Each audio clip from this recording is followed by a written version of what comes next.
O Despertar Espírita está no ar. O seu momento de paz e reflexão.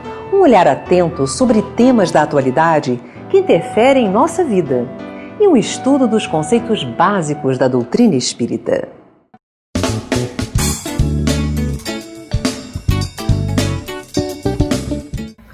Mudanças de humor, mal-estar súbito, irritabilidade e euforia excessiva sem motivo são estados de espírito comuns nos dias de hoje, diante da velocidade das informações e da diversidade de situações que vivenciamos a cada dia. Mas essas reações orgânicas de desconforto ou de bem-estar sem explicação podem ser originadas pela presença de espíritos junto a nós? Na literatura espírita, com destaque para o Livro dos Espíritos, Allan Kardec esclarece que os espíritos interferem em nossas vidas muito mais do que nós imaginamos. Será então que estamos à mercê de toda a sorte de espíritos? Como age o nosso anjo de guarda quando outros espíritos se aproximam de nós? Podemos afastar os maus espíritos de perto de nós e atrair os bons? Nós nunca ficamos sozinhos? Estamos sempre sendo assistidos? Para conversar conosco sobre este tema, está aqui Ana Guimarães. Ela é professora, escritora e expositora espírita. Ana, muito bem-vinda ao nosso programa. É sempre uma alegria tê-la aqui conosco. Alegria nossa de compartilhar esse momento de difusão da nossa doutrina. Fico agradecida. Ana, essas interferências, por exemplo, quando nós mudamos de humor, assim, sem uma explicação orgânica, estamos às vezes muito felizes ou eufóricos mesmo, melhor dizendo, às vezes deprimidos, isso pode ser interferência dos espíritos na nossa vida? Se nós pegarmos como ponto de partida a resposta de Allan Kardec, que os espíritos deram a Allan Kardec, que os espíritos interferem em nossa vida mais do que a gente imagina, nós poderíamos dizer que sim.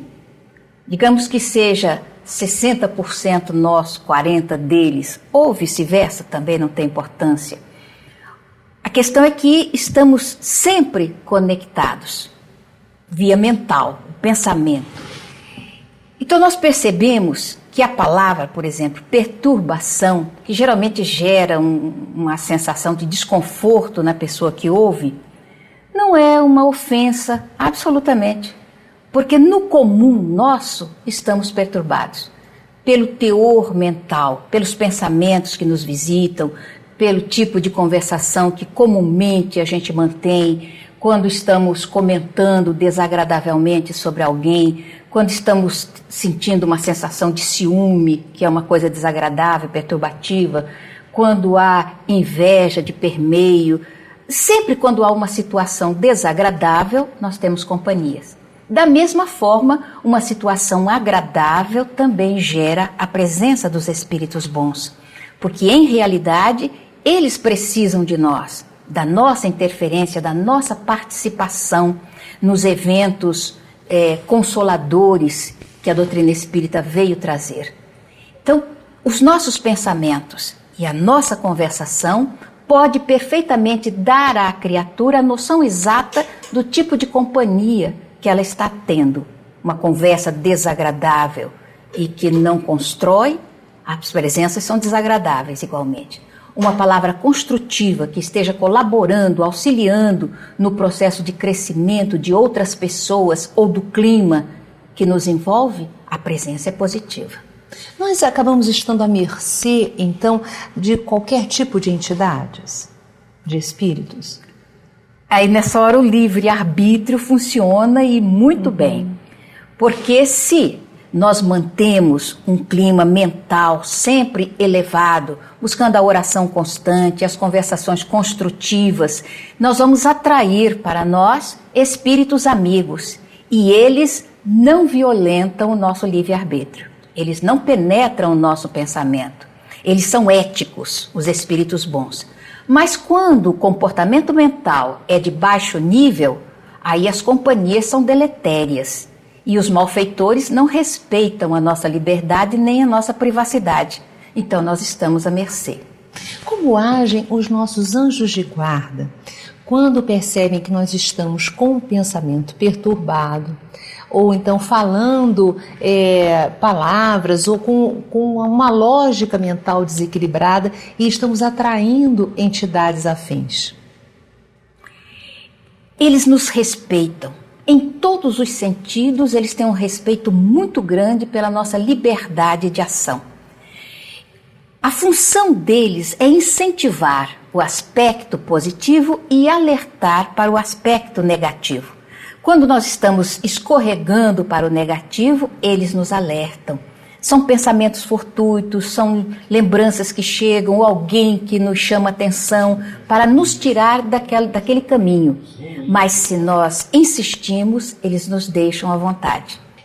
Nós temos condições de afastar os maus espíritos de nós? Perfeitamente. E eu acredito que seja a coisa mais fácil do mundo, apesar de muitas pessoas acharem que seja uma coisa difícil. Se você pega a resposta 909 do Livro dos Espíritos, eles dizem exatamente isso. É tão simples, é tão fácil, basta um esforço insignificante. É a educação da mente, a educação mental.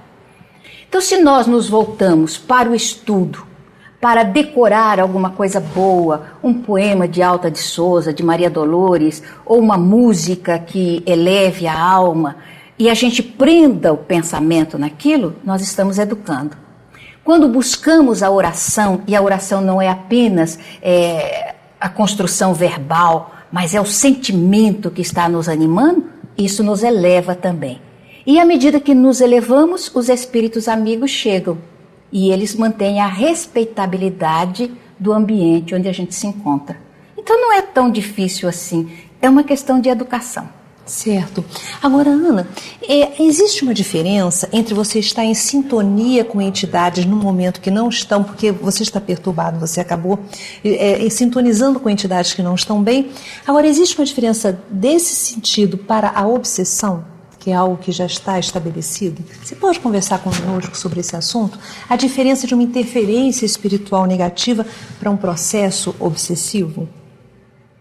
A perturbação, que é o limiar da perturbação, ela tem características bem claras e bem relevantes.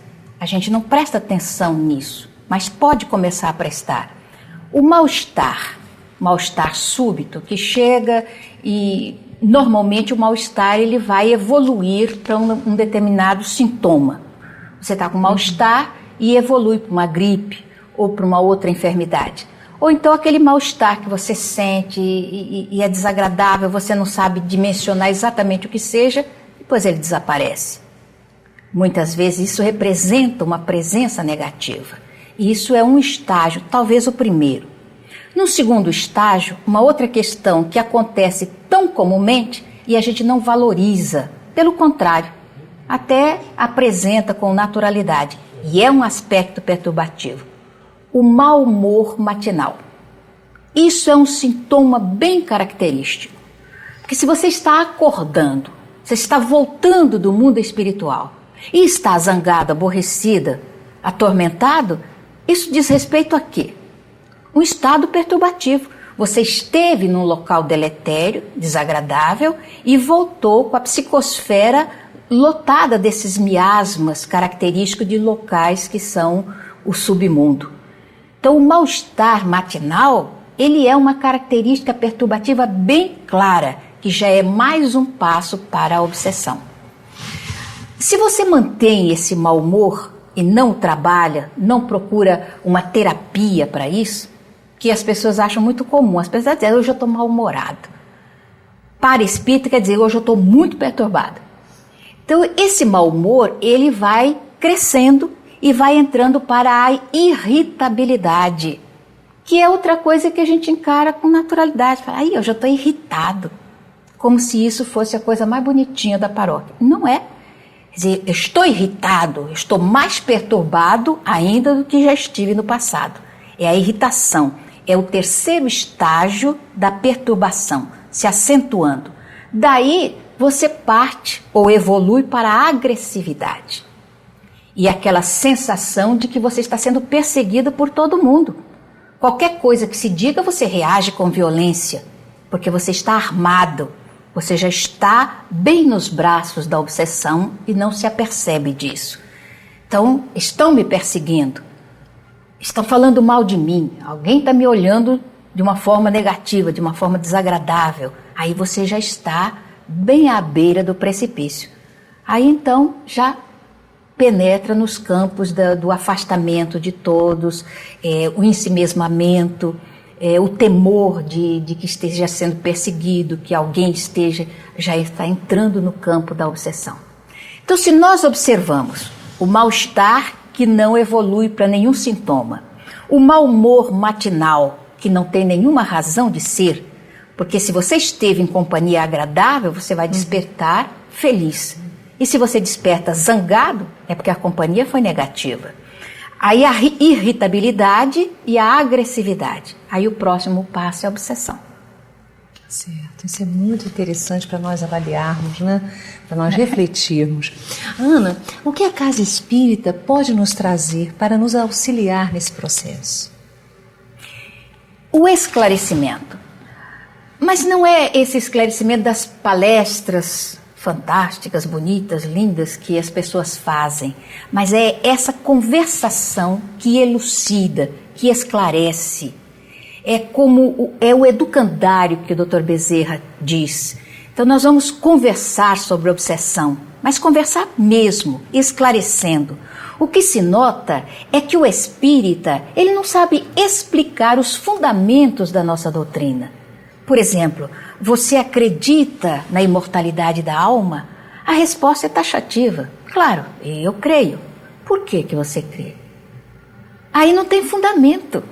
E tudo que o verdadeiro conhecimento é aquele em que você justifica o que você sabe e que você comprova aquilo que você sabe. Se não for assim, não é um conhecimento. E se não houver um conhecimento real, não vai haver o esforço para domar as tendências negativas, que são as consequências ético-morais. Então o espírita precisa saber, não, eu creio na imortalidade da alma. Por quê? Porque já foi comprovada, no aspecto científico experimental da nossa doutrina, os pesquisadores testemunharam, escreveram a respeito, pessoas abalizadas, aquelas que a gente pode acreditar piamente.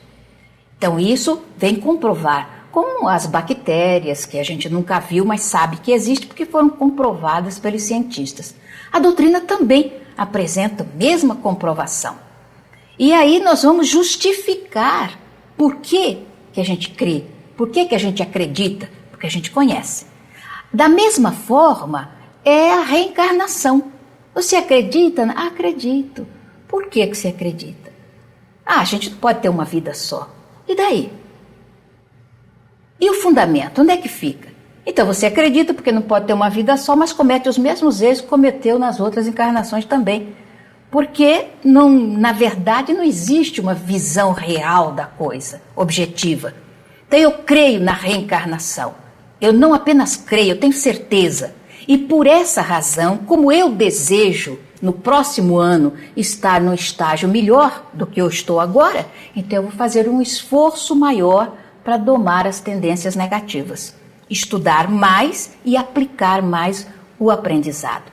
A casa espírita precisa dar essa visão para os seus acompanhantes, seus seguidores, para que eles tenham a força necessária para perdoar, para desculpar, para compreender e para conviver com as diferenças, a visão ética da existência e superar. Você não está aqui para ser amado, você está aqui para amar.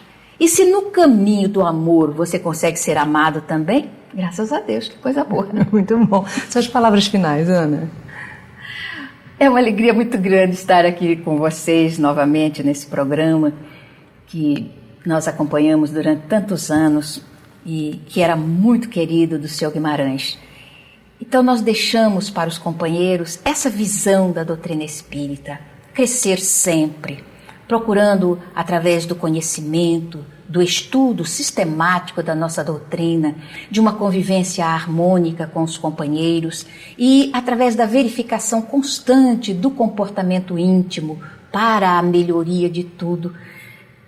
Então, desejamos que os espíritas vejam assim e toda a humanidade também assim veja, porque a dor não chega apenas para um, chega para todos. E a compreensão da dor também não é só para um, é para todos nós. E a presença de Deus como Pai é a demonstração de que somos os partícipes de uma grande família. Obrigada, Ana, pela sua presença no nosso programa. Faça parte da família Clube de Arte. E por apenas R$18 você vai receber mensalmente DVDs e CDs com músicas da coleção O Canto do Brasil Espírita, visualizações terapêuticas da coleção Encontro com Jesus, entrevistas sobre temas atuais, documentários e muito mais. Ligue 0 Operadora 21 3017 9800 ou acesse clubedearte.org.br. Clube de Arte, a arte espírita a serviço do bem.